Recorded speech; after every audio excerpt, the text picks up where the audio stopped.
शंकर शिव स्वरूप में मां शक्ति देवताओं का भी देवता है। एकमात्र वही सुख देने वाला है। जो उसे नहीं समझते वह दुख में डूबे रहते हैं, और जो उसे अनुभव कर लेते हैं मुक्ति सुख को पाते हैं। पैसे से वह मिलता नहीं और प्रेम रखने वालों को कभी छोड़ दाता नहीं। जो व्यक्ति ब्रह्मा विष्णु महेश और शिव सदाशिव तथा शंकर में भेद करेगा वह नरक की आग में चलेगा। लेकिन हम यहाँ महादेव के रूपों में भेद नहीं कर रहे, बल्कि भक्तों को शिव पुराण में लिखी बातों को बताने जा रहे हैं। शिव और शंकर में क्या अंतर है? हमें दो प्रकार के शिव चिन्ह देखने को मिलते हैं। एक है जो मानव रूपी है, उनकी जाता है, उनके पुत्र है, पत्नी माता पार्वती है, पर्वत में एक तपस्वी का जीवन जीते हैं। उनकी कल्पना के आधार पर बनाई गई भगवान शंकर की छवि कुछ ऐसी ही है। वही एक शिव की पूजा हम करते हैं, जो शिवलिंग है, जो इस संसार ब्रह्मांड को दर्शाता है। शिवलिंग का अर्थ चिन्ह से है। संस्कृत में लिंग का अर्थ किसी प्रतीक या चिन्ह होता है। दोनों में फर्क क्या है? शंकर शिव के स्वरूप है, जो मानव रूपी है, जिन्होंने इस संसार के कल्याण के लिए पृथ्वी पर आकर ठहरे हैं। वह सिद्ध पुरुष है, वह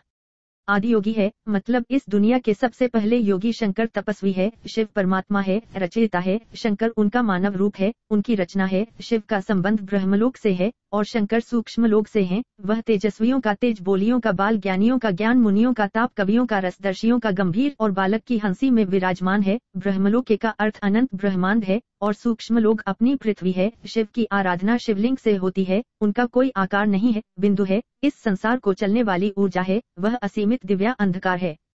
भगवान शंकर को शिव का मानव रूपी अवतार कह सकते हैं, क्योंकि शिव आजम है। वह जीवन मरण के चक्कर से मुक्त है। अर्षि के मंत्र गण और बालक की निष्कपट उसे एक जैसे ही प्रिया है। वह शब्द नहीं भाव पड़ता है, होंठ नहीं हृदय देखा है। वह मंदिर में नहीं, मस्जिद में नहीं, प्रेम करने वाले के हृदय में रहता है। शिव शंकर में प्रवेश करके वह महान कार्य करते हैं, जो अन्य कोई देवता नहीं कर सकता। शंकर विनाशक है, शंकर महान शक्ति का एक अंश है। सदाशिव और शिव में क्या अंतर है? शिव पुराण के अनुसार शिव आदि शक्ति को मां का कर पुकारते हैं और सदाशिव को पिता को कहते हैं कि ब्रह्मा और विष्णु का जन्म आपसे हुआ, मेरा भी जन्म आपसे हुआ, इसीलिए मैं आपकी संतान हूँ। शिव की उत्पत्ति मां आदिशक्ति और सदाशिव से हुई। ऐसा उल्लेख है कि भगवान विष्णु और ब्रह्मा सदाशिव के अर्ध अवतार है, जबकि शिव उनके पूर्ण अवतार है। शिव और सदाशिव में कोई अंतर और भेद नहीं है। पुराण के अनुसार सदाशिव कहते हैं कि जो भी मुझ में और शिव में भेद करेगा वह नरक का भोगी होगा। हम तीनों एक ही है, मगर इस संसार में हम अलग अलग रूप ले